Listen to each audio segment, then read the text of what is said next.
नमस्कार, मैं हूँ राजीव और जुड़ रहे हैं बात विश्लेषण शो में। सोमेश, बहुत स्वागत है आपका और आज आपकी चाय चीयर्स के मुकाबले हमारी कॉफ़ी चीयर्स। बाज़ार भी थोड़ा अच्छे मूड में दिख रहा है, हालाँकि बहुत ज़्यादा नहीं, बहुत खुलकर नहीं, लेकिन कुछ ख़ास सेगमेंट्स में, ख़ास तौर पे आज आईटी में तो गज़ब चाल बनी है। चलिए उन सब की बात करेंगे, लेकिन पहले मूड माहौल बाज़ार का, ये बताइए क्या कुछ बेहतर होता हुआ दिख रहा है? क्या कुछ भले ही आधा फीसदी के आसपास की बढ़त मिली है, उससे थोड़ी हल्की ही, लेकिन क्या कहीं कुछ ऐसे संकेत मिल रहे हैं कि बाज़ार अब नीचे की ओर कम और ऊपर की ओर ज़्यादा देख रहा है? बिल्कुल, बिल्कुल ऐसा है लेकिन कन्फर्मेशन पेंडिंग है इसलिए वो बात थोड़ा-सा वेट करना चाहिए।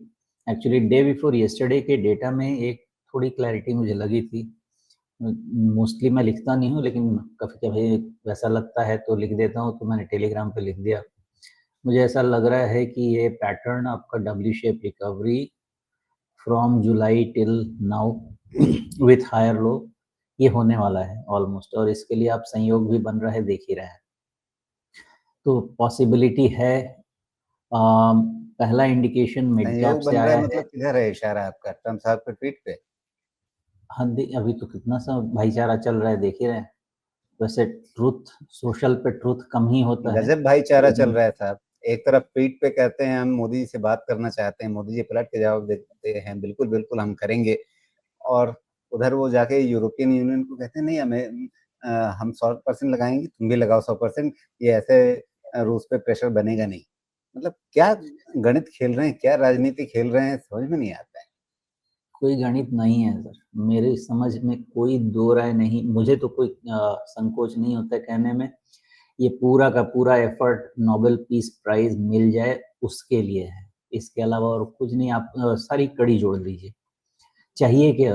रशिया टेबल पे आए नेगोशिएट करने के लिए कि यूक्रेन का वॉर रुक जाए। डर लगा हुआ है कि मैं तो रुकवा नहीं पा रहा, गलती से मोदी जी ने रुकवा डाला आगे जाके भाईचारे में, तो नोबेल पीस प्राइज इधर आते-आते उधर निकल ना ले, तो उनकी हालत उधर से खराब है और इसमें मुझे कोई डाउट नहीं है। इसके अलावा कोई मामला नहीं है, एट दिस जंक्चर मैं कह सकता हूँ। बाकी बाद में जो हो, तो समय उनसे निकला जा रहा है, साल खत्म हो जाएगा, फिर पीस का क्या होगा भगवान जाने।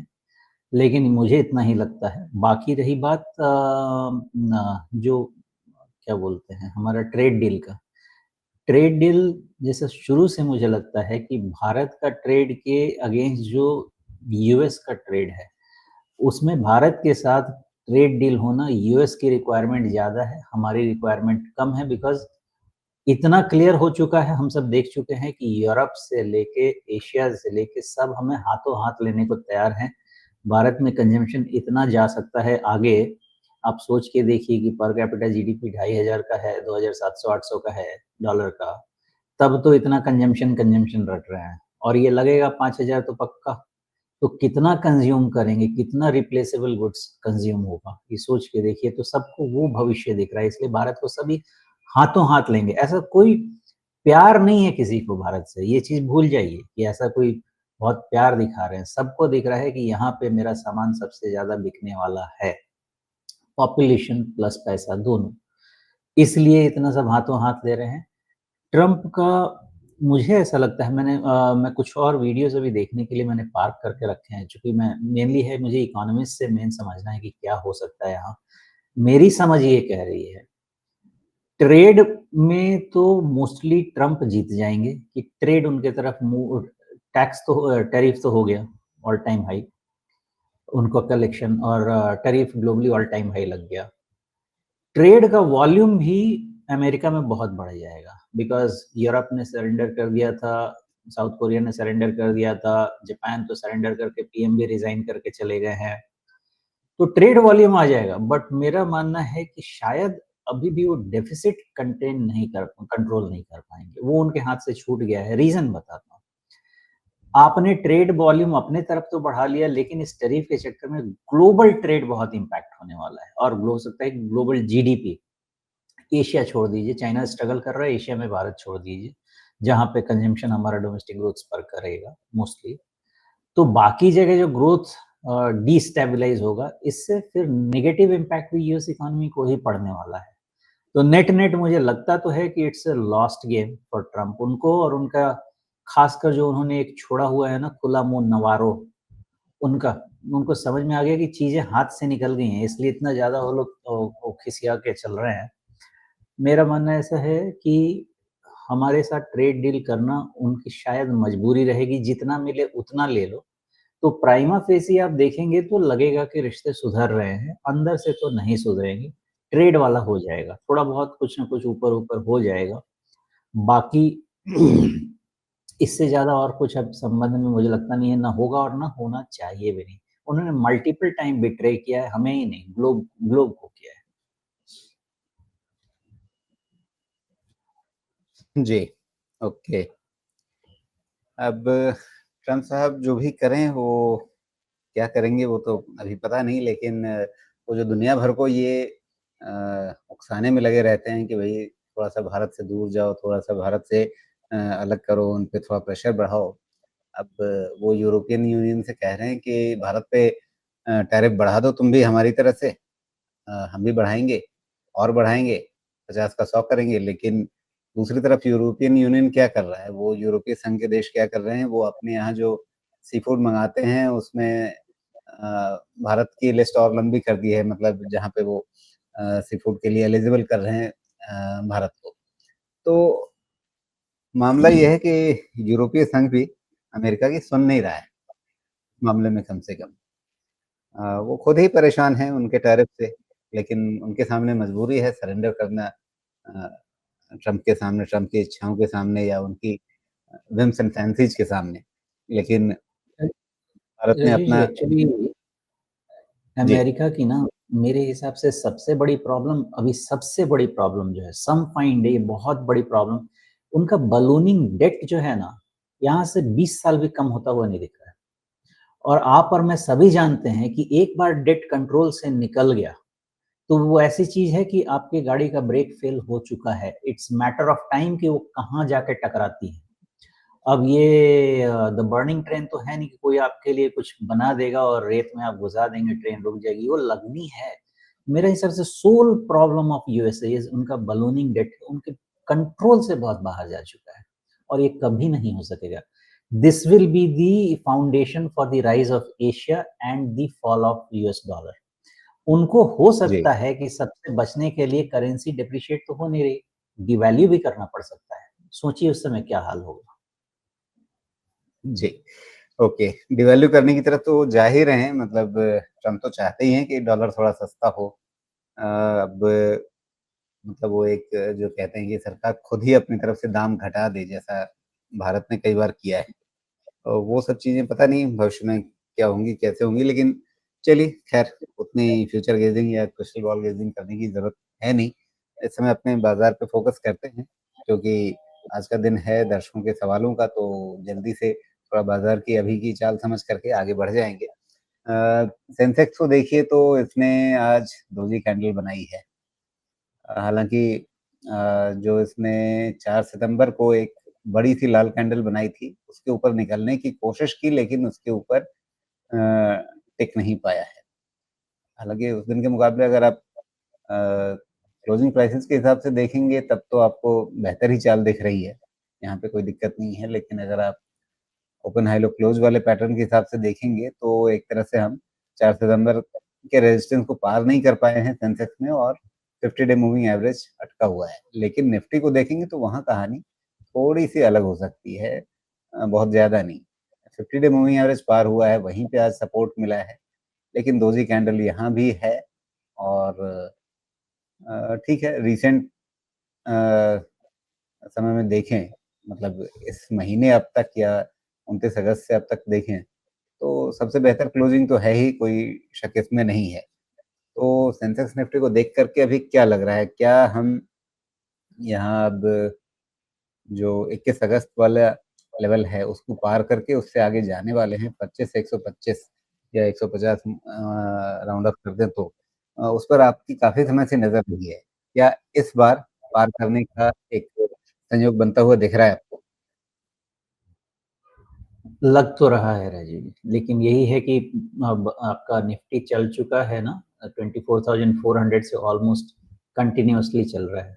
तो एक जस्ट रनिंग करेक्शन हो सकता है, बट अब 24,700-800 के नीचे जाना नहीं चाहिए, लगता नहीं है। तो इसके आसपास से ही सपोर्ट मिल जाना चाहिए और फिर उसके बाद की जो बुयांसी आएगी, मे बी उसमें हम ब्रेकआउट करके निकल जाएँ। और अब जैसे हमने संयोग की बात की ना, तो सितंबर 10 हो चुका है। Mostly second half of this month जाते-जाते सितंबर क्वार्टर रिजल्ट का भी फैक्टरिंग शुरू हो जाएगा। इसकी पॉसिबिलिटी बहुत ज़्यादा है कि सितंबर क्वार्टर वाले रिजल्ट भी हमको बहुत ज़्यादा अच्छे देखने को नहीं मिलेंगे। और रीज़न है कि आप ट्रेड टैरिफ का इश्यू झेलेंगे, बहुत सारी चीज़ों को हमको झेलना है ये क्वार्टर में। बट इसके बाद की चीज़ें तो अच्छी दिखती हैं। यहाँ तक हो सकता है कि बहुत बहुत ज़्यादा अच्छा रिज़ल्ट नहीं आए, लेकिन लास्ट क्वार्टर की तरह बहुत ज़्यादा कुछ वैसे खराबी भी तो नहीं थी। तो नेट-नेट मुझे लगता है बाज़ार के लिए एक ऐसा इंडिकेटर है ये कि निकल सकता है मार्केट ऊपर। और आप इसको साथ में ऐड कर दीजिए, यूएस मार्केट बहुत ज़्यादा ऊपर जा चुका है और हमने कोई पार्टिसिपेट रैली में किया नहीं है फॉर वन सिंपल रीज़न कि यूएस ने ही हमको परेशान किया हुआ है। अगर थोड़ी-सी पॉज़िटिविटी और आगे बढ़ जाती है, तो मेरा बेट तो यही है कि in between this and next financial एक बड़ा रन तय बात लगती है। In between this and next financial. जी। तो फिलहाल अभी इस हफ्ते जो थोड़ा समय बचा है उसमें सबसे इम्पोर्टेंट क्या रहेगा? मतलब अगर थोड़ा-सा नीचे 24,700-800 की तरफ लौटता भी है तो भी आप बहुत परेशान नहीं होंगे, चिंता नहीं करेंगे? नहीं, मेरा ऐसा अंदाज़ा है कि 24,700 के नीचे अगर क्लोज़ हुआ तो उसकी असेसमेंट मैं करूँगा क्यों हुआ। अभी तक मैं ये मान के चल रहा हूँ कि उसके नीचे ब्लिप हो सकता है, क्लोज़ होने के चांसेस मुझे कम लगते हैं, ओके? और जी। जिस दिन 25,100 के ऊपर क्लोज़ हो गया, मैं इस double bottom, higher bottom, W shape recovery सब जो चीज़ें मैं देख के समझ पा रहा हूँ, इन सब को प्ले तो बनता है आपका दिस टाइम न्यू हाई का। बट उस समय देखेंगे कौन-कौन से इंडिसेस कितना सपोर्ट करते हैं। इसमें बैंक का भी सपोर्ट चाहिए जो कि अभी इमीडिएटली लग नहीं रहा है। तो उसकी भी थोड़ी-सी तकलीफ है हमारे पास। इसलिए 25,100 को लेके चलते हैं। जी। अ, अगर मान लीजिए अभी जो करेक्शन आप सोच रहे हैं वैसा नहीं आता है, ऊपर की ओर बढ़ने लगता है, तो क्या इसी हफ्ते हो सकता है हम 25,125 पार कर जाएँ? सॉरी कि 2000 25,125 पार कर जाएँ। जी। पार कर जाएगा, लेकिन देखिए स्ट्रक्चर तो ऐसा है कि मेरा बेट तो यही है कि इस बारी ये हो जाना चाहिए, नया हाई बन जाना चाहिए, बेट वही है। लेकिन थोड़ा-सा फूँक-फूँक के कदम रखते हैं। 25,125 हुआ भी तो भी ना, एक बारी मुझे क्लोज़ चाहिए 25,100 का, फिर ये कन्फर्म कर सकते हैं कि ये हायर बॉटम जो है ये प्ले करने वाला है। गारंटी किसी चीज़ की नहीं है, बट प्रोबेबिलिटी ऑफ सक्सेस वहाँ से बढ़ जाएगी। जी, ओके। और यहाँ पे मिड कैप में आज थोड़ी बेहतर चाल दिखी है, स्मॉल कैप में भी ठीक चल रही है। क्या इनका सेटअप थोड़ा ज़्यादा बेहतर दिख रहा है निफ्टी से? मिड कैप का बेस्ट सेटअप है और मिड कैप के सेटअप में बॉटम फॉर्मेशन आ गया है। जो बॉटम फॉर्मेशन मैं निफ्टी में रीड करने की कोशिश कर रहा हूँ, वो bottom formation Nifty mid cap में आ गया है। तो अब आप ये भी समझ सकते हैं कि पैसा कहाँ बनने वाला है। रीज़न कम से कम 5,000 बार हम डिस्कस कर चुके हैं कि एफआईए के सपोर्ट के बगैर हमको इंडेक्स और index mid cap, large mid cap और लार्ज कैप इसमें पैसा बनाने में तो मुश्किल है। लेकिन भारत में पैसा बनाने के लिए आपको mid cap, small cap, company specific बहुत स्टोरीज मिल जाएगी। मिड कैप इंडिकेशन दे रहा है बॉटम फॉर्मेशन का। इसका मतलब ये नहीं है कि ये एकदम से सॉलिड राइज वाले में जा रहा है। नया हाई बनेगा तभी करेंगे, लेकिन हमारे को क्या चाहिए था कि 58,000 का एक क्लोज लग जाए। ये भी गजब है 99 का चक्कर, 57,999.55, बट ओके, उतना भी क्या बार्गेनिंग करूँ मैं इससे। तो ये सफिशिएंट मुझे लगता है। अब मिड कैप के लिए एक ही इंडिकेटर लेके चलना है, मुझे लगता है 200 डीए में। 200 डीए में भी थोड़ा-सा कर्व हो जाएगा अब ऊपर, बिकॉज लेटेस्ट डेटा थोड़ा सा पॉजिटिव है। तो 200 EMA लेके चलते हैं, as long as this is maintain some fine day, हमको मिड कैप का नया हाई लगना तय है। 200 EMA लेके चले और बाकी मान के चलें कि चीजें ठीक रहेंगी। जी, तो अगर मिड कैप में नया ऊपरी स्तर, नया रिकॉर्ड बनने की उम्मीद आपको दिख रही है, तो वैसे में अर्ली इंडिकेशन और कंफर्मेशन के लिए क्या ये 2 ट्रेंड लाइंस देखी जा सकती हैं? हाँ, बिल्कुल देख सकते हैं, वो ट्रेंड लाइन देख सकते हैं, उसमें कोई डाउट नहीं है। और आपने जो ऊपर वाला ट्रेंड लाइन बनाया हुआ है वो ज़्यादा बेटर है। नीचे वाले पे भी रुकेगा, लेकिन इन सब में क्या है ना, पुश मिल जाता है, ये डब्ल्यू शेप रिकवरी में वहां तक पहुंचने के चांसेस रहते हैं, क्योंकि ये जी, ब्रेकआउट अगर होगा, जो मिडिल पॉइंट है जो आपने बना रखा है उसमें मिडिल पॉइंट कुछ 58,000 का लगना चाहिए। तो ये डब्ल्यू शेप रिकवरी अगर 58,000 जो हमें मार्कर रखा था, जो कि ऑलमोस्ट आज क्लोज है, अगर ये ब्रेकआउट है तो आप समझें कि ये पूरा का पूरा कवर हो जाना चाहिए 60,000 तक। इसलिए ये जो पहला वाला ट्रेंड लाइन है, इससे बहुत ज़्यादा इम्पैक्ट होना नहीं चाहिए, मेरा अंदाज़ा ऐसा है। लेकिन ऊपर जी, वाला ज़्यादा परेशान करेगा। नीचे वाले पे भी रुकेगा, but it may be pierced. Okay. तो ये 59,000 का लेवल लगभग नीचे वाली लाइन पे आएगा और 60,000 का लेवल ऊपर वाली लाइन पे आएगा। 58,000 ठीक-ठीक अगर इस समय देखें, तो ये है ही हज़ार-हज़ार पॉइंट्स के लेवल निफ्टी मिड कैप में बन रहे हैं। स्मॉल कैप यहाँ भी हमें चाल तो दिखी है आज।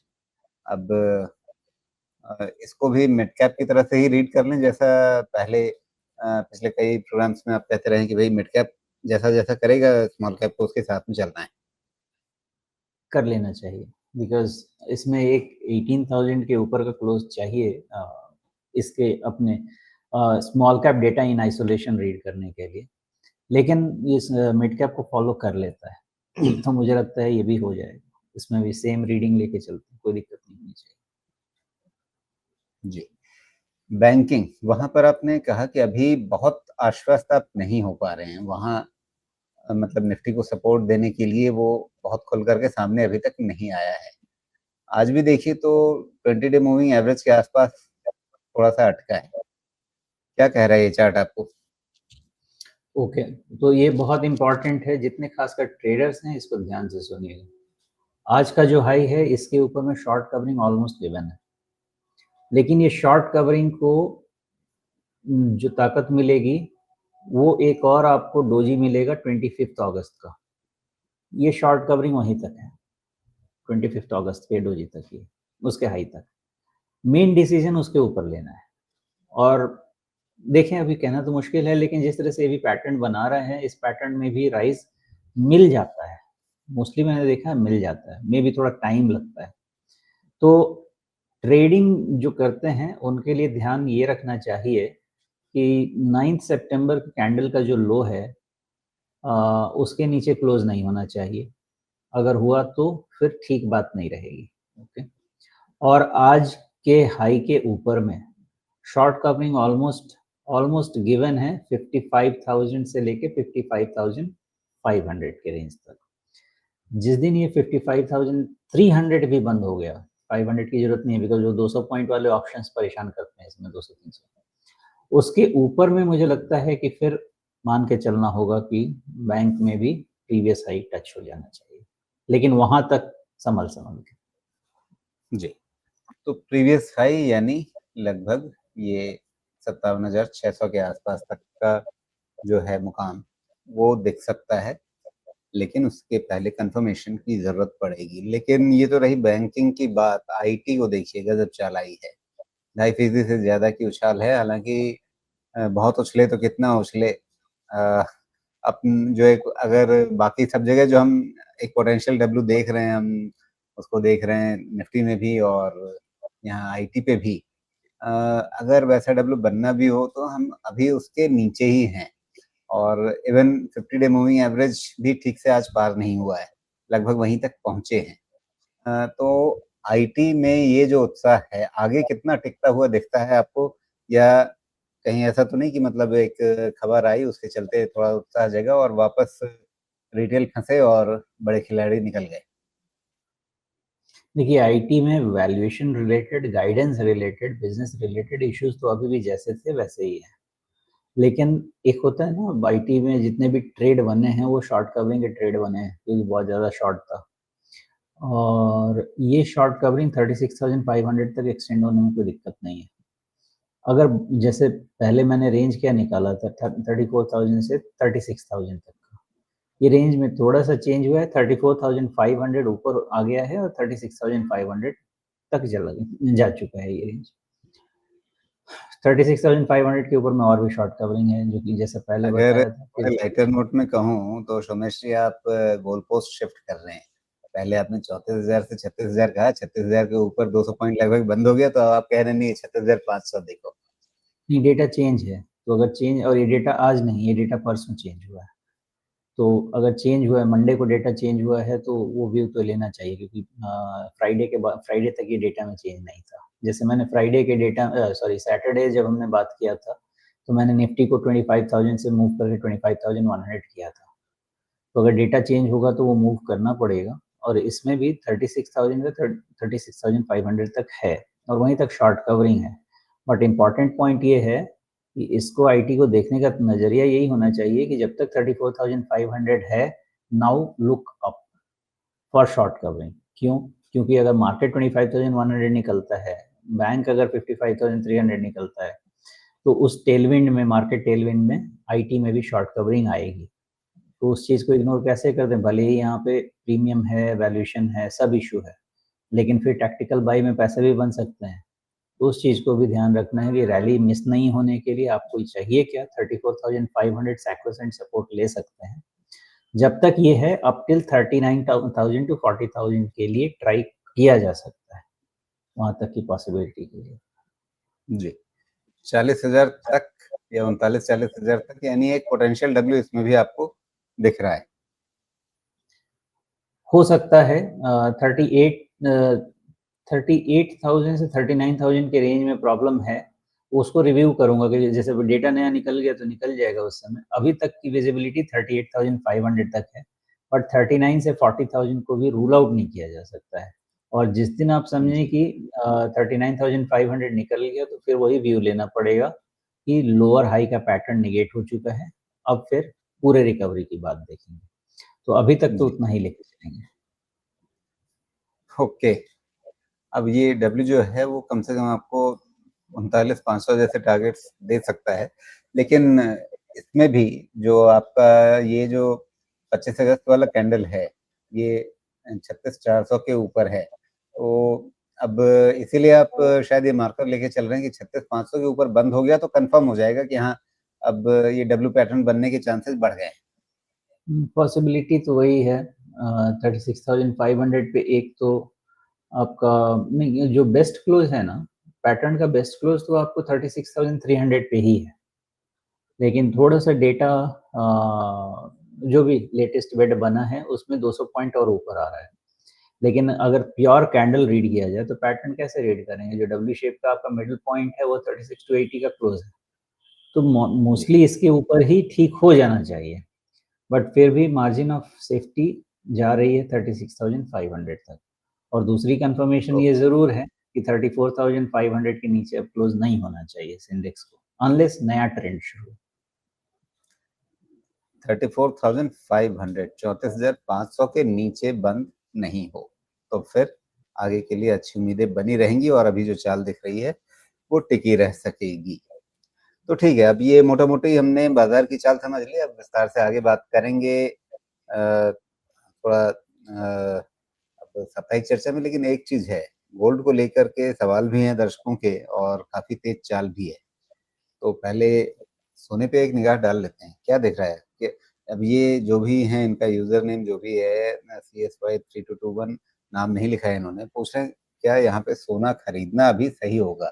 इतना चल चुका है, इतना चढ़ चुका है, यहाँ पे अगर कोई खरीदेगा तो उसे फायदा मिलेगा बहती गंगा में हाथ धोने का, या फिर फंस जाएंगे?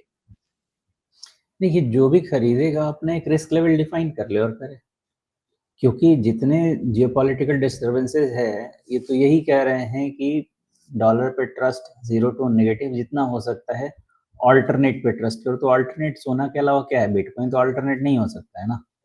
तो ये गोल्ड के अलावा कोई ऑल्टरनेट नहीं है सेंट्रल बैंक्स के पास। तो जितना डिस्टरबेंस बढ़ता है उतना गोल्ड में भी मूवमेंट होती है। ना डिस्टरबेंस खत्म होता हुआ दिख रहा है, ना गोल्ड की मूवमेंट खत्म होती हुई दिख रही है। साइकिल का टारगेट तो पहले ही बता चुका हूँ, बहुत ऊपर है, लेकिन वो तो खैर 2030 तक का है। अब पता नहीं इतनी जल्दी हो जाए तो कौन जानता है इसमें। लेकिन हुआ तो यही है ना कि देखिए, जब ब्रेकआउट हुआ है 35,000 के 3500 के ऊपर, जहाँ पे हमने मेन मार्कर लगा के रखा था, तो उसके बाद से वो ब्रेकआउट में ही आप समझें 33, 35 तो 37 के आसपास के टारगेट्स तो वहीं से बन गए थे, और हमारे प्रीवियस डिस्कशन में तो होना ही चाहिए 37 के आसपास के टारगेट्स। 4000 के भी बनते हैं, 4.5 के भी बनते हैं, 5 के भी बनते हैं, ये सब धीरे-धीरे बनते हैं, लेकिन ये है कि रिस्क ज़ोन में नहीं है, ऐसा नहीं कह सकते। जिस दिन भी पूरे तरीके से शांति हो गई, जो कि मुझे लग नहीं रहा है कि अभी कहीं से दिख रहा है, उसके बाद गोल्ड में भी शांति होगी। और एक चीज़ का ध्यान रखिएगा, हर प्रोडक्ट, हर शेयर, हर एसेट क्लास का क्लाइमैक्स होता है। तो ऐसा नहीं है गोल्ड का नहीं होगा। चल रहा है इसलिए दिख रहा है, और ऑफ कोर्स जब तक चल रहा है इसको डिस्प्यूट भी नहीं किया जा सकता है। लोगों ने पूछा कि क्या करना चाहिए, तो मेरा तो ये मानना है कि ब्रेकआउट है 3500 का। जब तक वो है, ये बाय डिप्स का कैंडिडेट बनता है, और ऊपर 37 के आसपास रुकना तो चाहिए, ये लग रहा है। जी, तो ये रही सोने की चाल, और चांदी में भी हालांकि चाल बनी हुई है। घरेलू भाव देखें तो 1.25 लाख के आसपास का भाव पहुंच गया है। तो थोड़ा एक सिल्वर का व्यू भी देख लेते हैं, इसकी चाल कैसी बन रही है। एक हमने कोशिश की थी इसमें ट्रेंड चैनल बनाने की, अभी तो उसको ऊपरी छोर को छूते हुए बढ़ रहा है 1,25,000 के आगे। अब ये भी क्या इसी चाल में जो आप साइकिल टारगेट वगैरह लेके चल रहे हैं उसको यही निपटाने के मूड में है क्या?